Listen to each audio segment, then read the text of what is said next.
Holly Mazur in conversation with playwright Tanika Gupta. Holly is sat on a chair to the right, facing Tanika on the left. They are both sat on the stage with the auditorium behind them, with 3 tiers of seating.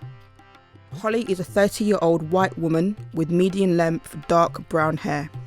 She is wearing round glasses, a black jumpsuit, bright blue socks with bees on them, and black ankle boots.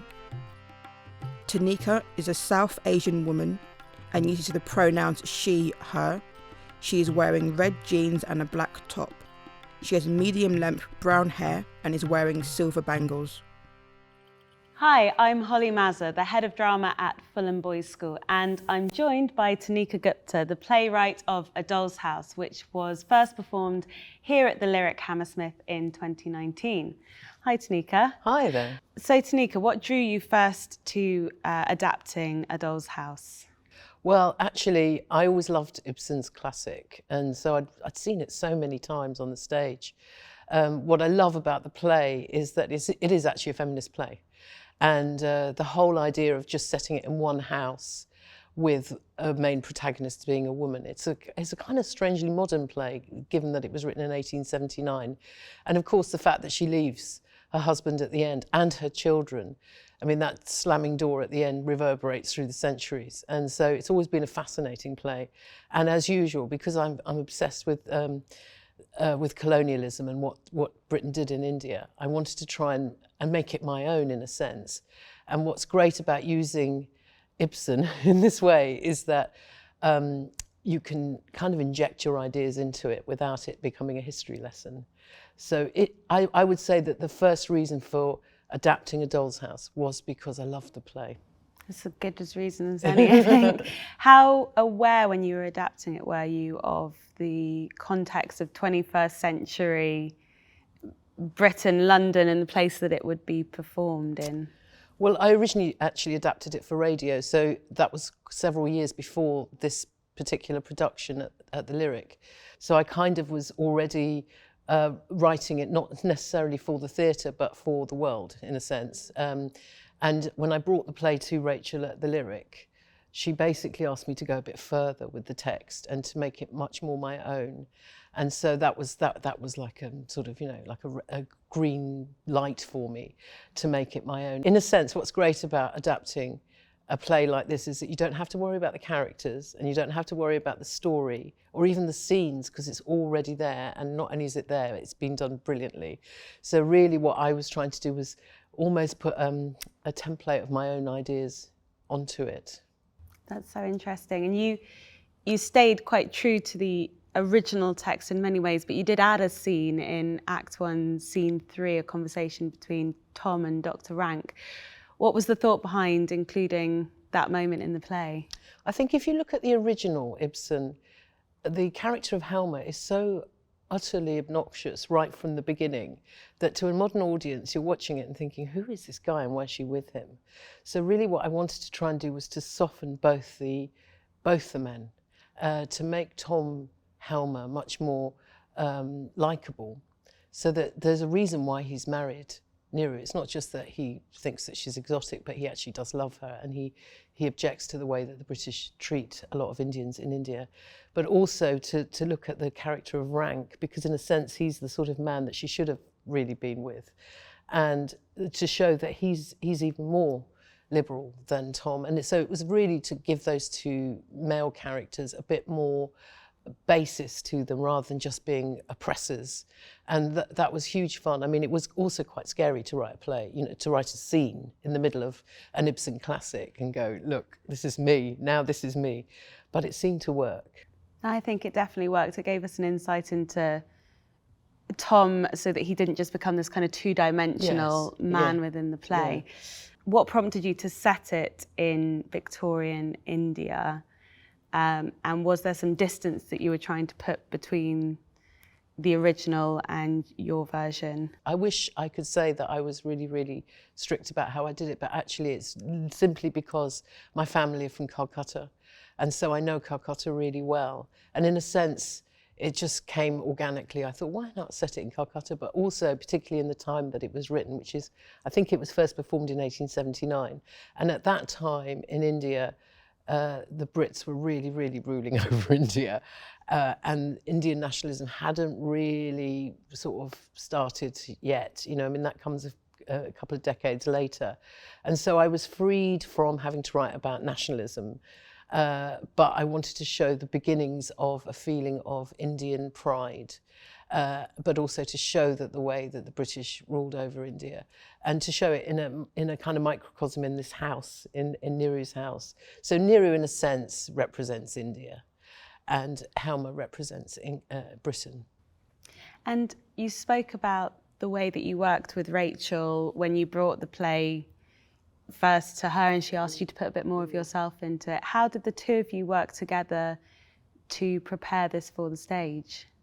Well, Rachel and I talked a lot about colonialism, and because Rachel is Irish, she sort of intrinsically understood where I was coming from. So it was a very exciting, development process.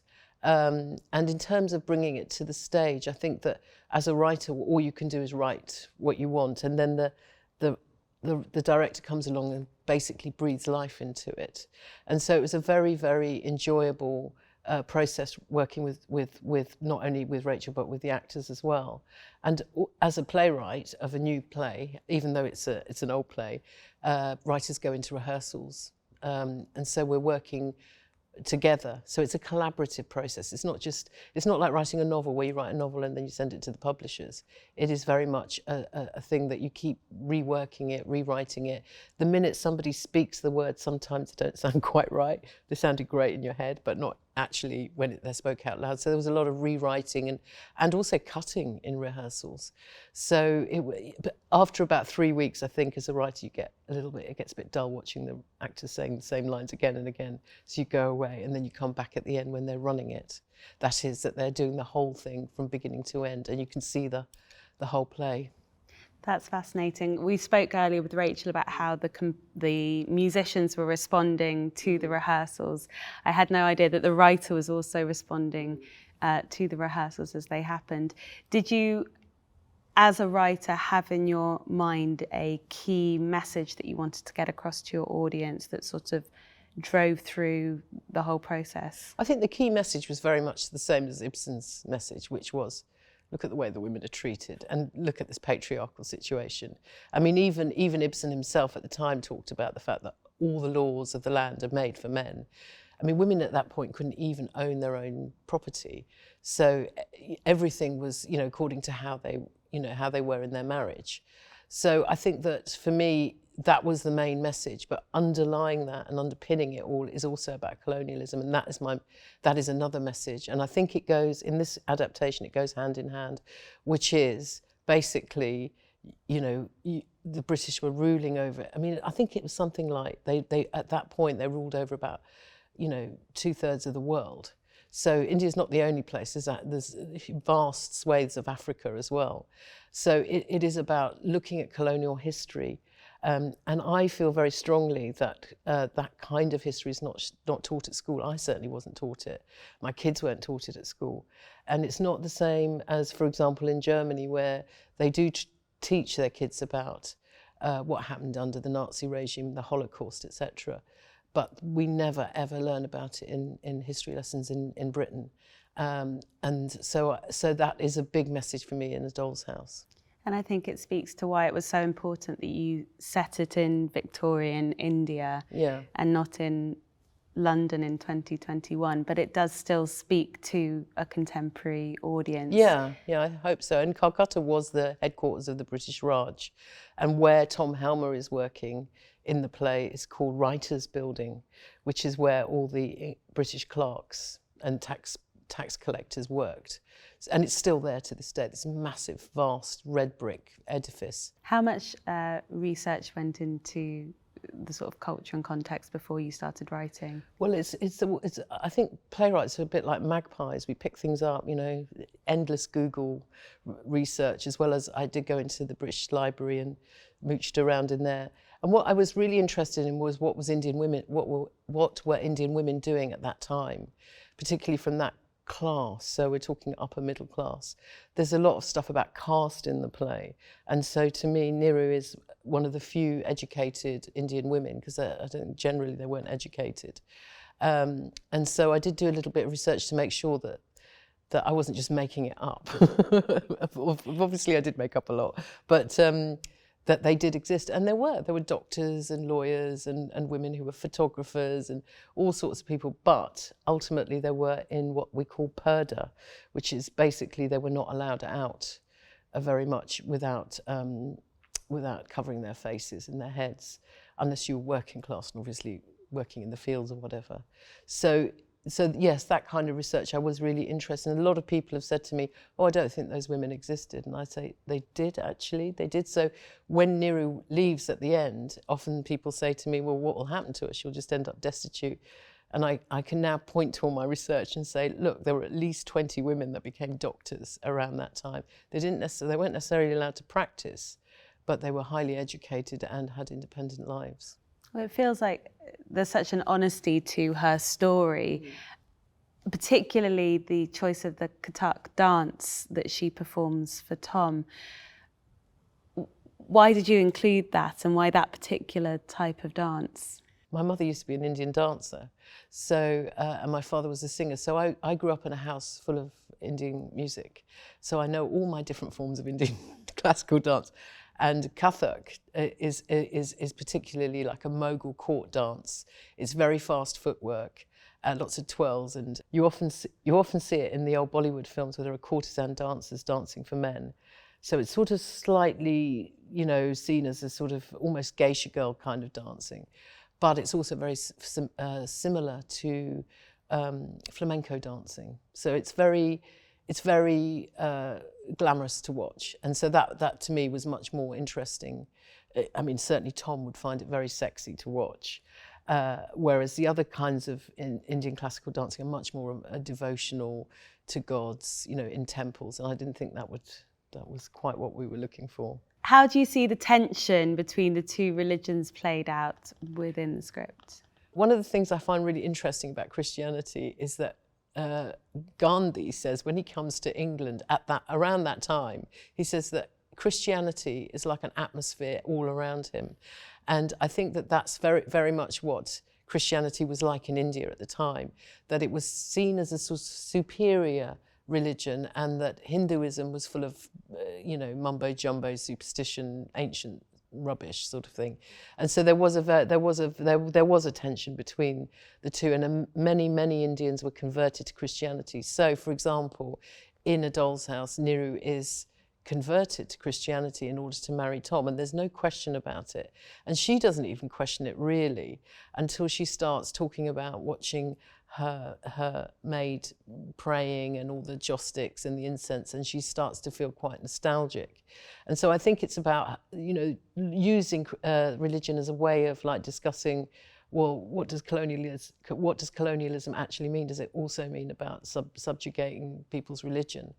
And I think that many Hindus did convert to Christianity, as did many Muslims, but in Niru's case, I feel that she probably will go back to being a Hindu.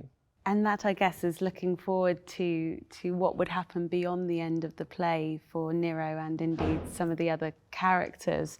Where do you see their lives going after the play ends? I think that what happens after the play ends is nationalism. That's what I think happens. I think Indian nationalism takes over. So I think Tom's going to be in for a hard time. He probably will be one of the people that are targeted by the revolutionaries. And he may actually even change his tune, who knows. Certainly poor old Rank is gone to his deathbed. But I think Niru, I always felt like she would go off to Darjeeling to her father's place and probably become a teacher or retrain and do something extraordinary. I did always worry about her leaving her children behind. I always worried about, why didn't you just tuck them under your armpit and just run? But actually the whole point is that I didn't want to change that ending. I think that the ending is so shocking, even now, that a woman not only would leave her husband but would leave her children behind. I think it's so brave that I didn't want to change that. And actually I think that she may find a way to come back and maybe visit her kids. Yeah. How do you reconcile with that side of her character? Do you understand it? Do you understand why she does that, leaving her children? I do totally understand it. And also in this production, we didn't have any children in the show at all. She knows that she's leaving her children with her maid who's going to look after them. And she doesn't feel like they're part of her somehow or other because they've been so manipulated and they don't even have Indian names. That's the other thing. So I do totally understand it, but I still think that that's the great shock value of the play as well. And it happens. Women leave their husbands and their children all the time, and it's not an easy thing to do. The students on the GCSE drama course have to make a play in response to a stimulus. And in this case, I suppose your stimulus was the original Ibsen text. Have you got any advice for someone who wants to adapt or wants to write in response to a stimulus, where to start and how to develop that? I think when I was first adapting many years ago, I was told by the then artistic director of the Young Vic, David Land, he said, when you adapt, don't mess around with the original too much, because the reason why it's brilliant is because it's brilliant. So it's about finding what you're passionate about. So whether it's poverty or climate change or whatever it is, or emasculation of men, you need to just sort of like hone in on what it is that you want to write, and then find a text that you feel that will complement your writing, not necessarily, but also use a text that you love, because it's very hard to start adapting something that you just absolutely hate. So it's always, I think it's always from the position of passion and love for a text. But I think one of the big things about being a playwright is actually honing your own voice. And that is why you'll find that many, many playwrights are incredibly opinionated, because we're always trying to dig down about what it is that we want to write about, what it is that gets us going. And so I think it's about really, really finding your passion.